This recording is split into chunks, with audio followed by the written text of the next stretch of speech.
Rutherford Issues on News Radio WGNS. And Rutherford Issues is powered by Middle Tennessee Electric. A reminder, the 25th annual Rutherford County Earth Day celebration is Saturday, April 18th on the Murfreesboro Square. 10 to 2, enjoy live music, browse local and organic products. It's all a free experience for the whole family. April 18th, more information at rcearthday.com. I'm joined by one of my oldest pals here, the one and only, wish I had a drum roll, the one and only Lee Colvin. How you doing, buddy? Edward Jones Financial Advisor. Good. I'm good. Good. Got my last one married off, so we're good to go now. Somebody else's problem. That's scary. Yeah, it is. Oh, sweet Bobby. Yeah. Good luck to you. Sweet Bobby. And my new mortal enemy, my husband. No, I'm just kidding. I don't believe it. She would not find a young man who would become a mortal enemy of anyone. No, but he needs to believe that. Absolutely. Yeah. So I have to keep up, public appearances in that model. Just so he knows who's boss. That's right. That's right. But anyway, yeah.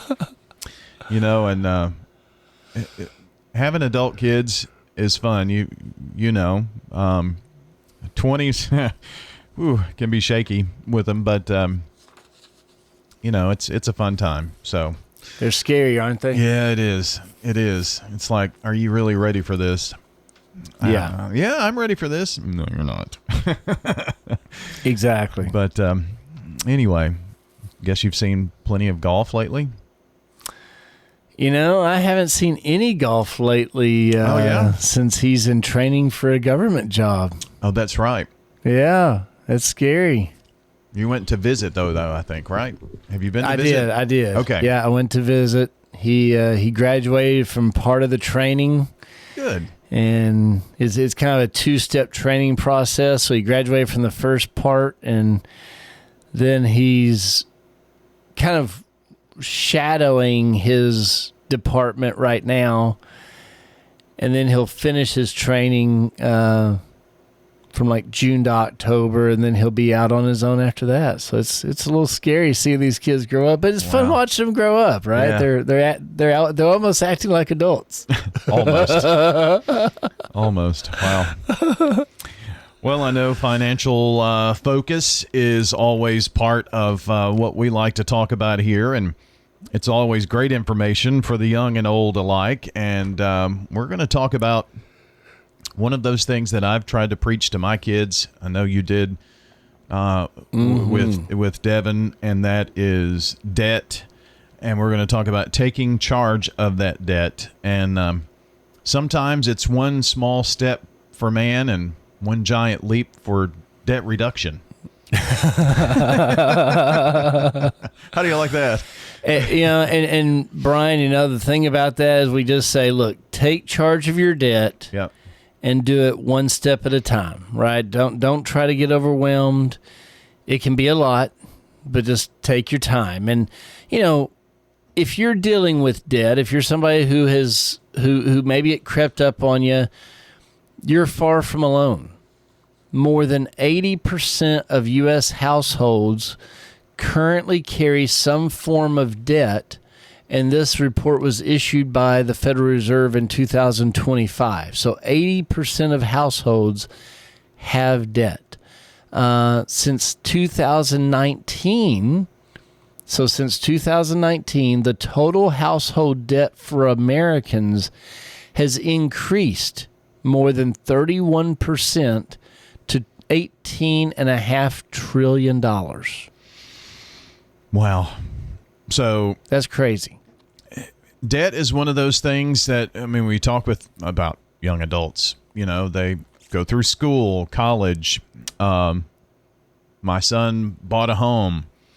Those are things that we call debt. You don't have $350,000 to put down on a home when you're 22. So that's one of those things. So it can create a little strain on your life and on your finances. But I always tell my kids, try to go a little extra, pay a little extra if you can. If even if it's $20, you can knock onto that. You know what I mean? So if you can only make minimal payments, for example, you'll hold that debt longer, pay more in interest. But what we're going to talk about today is having a clear plan for debt reduction, right? And you've got several points here we're going to talk about. Absolutely. There are a few points that we need to make. One, know your debt. Know what you have. Two, learn how to manage what you owe. Three, set your payment target. And then four, prioritize the debt. Okay. Well, let's take these one at a time. Knowing your debt. That's one of the first giant steps for debt reduction, right? That's right. The first step in understanding what you owe, Brian, is making a comprehensive list of all your debts, including credit cards, mortgages, auto loans, student loans, medical bills. For each one of these, note the total amount owed, the interest rate that you're paying on, and the minimum payment required. Next, add it all up to see your total debt load. Then calculate the debt amount to the income, which is your debt to income ratio, by dividing your total monthly debt payments by your gross monthly income. A good rule of thumb is to keep this ratio below 35% if you have a mortgage, or 20% if you don't have a mortgage. Okay. So that's how we get to know our debt. Now, managing what we owe. That's always a big part of the whole puzzle. Absolutely. Understanding that now that you have the big picture, look for opportunities to reorganize your debt more effectively. Perhaps you can refinance existing loans that are at lower interest rates. Maybe consolidate multiple debts into a single payment, or transfer high interest credit card balances to cards that offer lower or 0% introductory rates for up to 12 months. Now, this isn't necessarily going to reduce the total amount that you owe, but anything helps, right? It can certainly help, Brian. It can help make the debt more manageable and potentially save you money on interest. Just watch out for fees and make sure that you understand the new terms before making changes.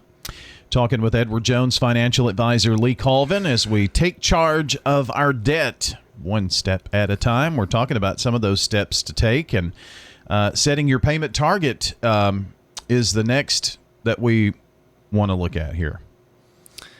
Try to start by identifying your required minimum payments across all debts. Missing these can definitely trigger fees and penalties that can damage your credit score. So treat them as non-negotiable expenses in your budget. Then, or next, look at your budget to identify any funds that are available after covering all essential expenses. Consider how much of this surplus to put toward paying down debt versus saving for other goals. And remember that building an emergency fund and saving for retirement are also important priorities that should not be sidelined. If you have no surplus, then you may need to cut back on things like eating out, clothes shopping, online subscriptions, entertainment, or possibly expensive vacations while you bring your debt in line. But always consider an additional part-time job for extra income to pay off your debt sooner.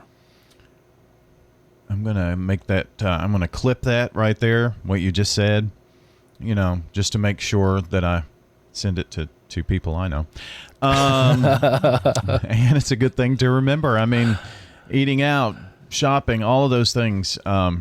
Yeah. So let's talk about the final point here and prioritizing that debt. This is a big step in the whole process.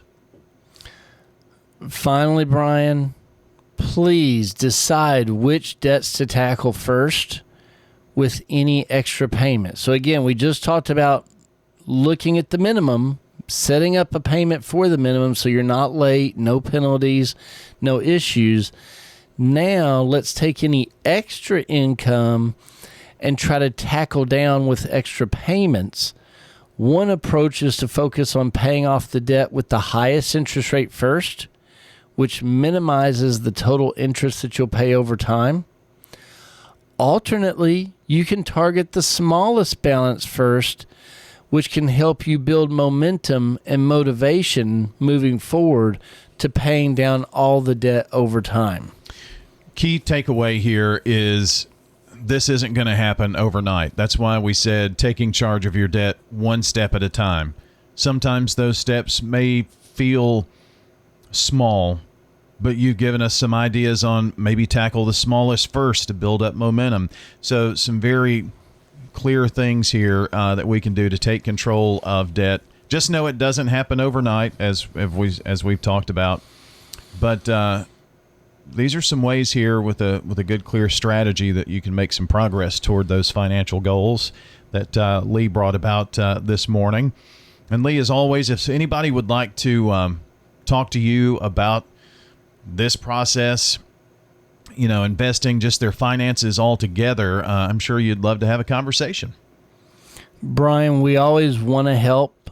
Folks can always give us a call at my office at 615-907-7056. Again, that's 615-907-7056. We can meet with you. We can talk with you. We can identify if me and my team in my office can help you, or depending on where you live, what your needs are, perhaps there's another advisor within Edward Jones closer or with a better expertise to what your actual need is. So we can talk to you, we can get some preliminary information about you, get some questions answered, and get you to the right person. Perfect. Well, man, it's been good seeing you here today. You too. It's great to be here. Thank you. Do it again in a couple of weeks, I guess, right? We look forward to it. All right. Looking forward to see you soon. Seeing the one and only Lee Colvin, Edward Jones Financial Advisor, joins us every couple of weeks here on the show. If you missed part of our conversation this morning, came in a bit late, we're going to have the podcast up very shortly at WGNSradio.com under Rutherford Issues.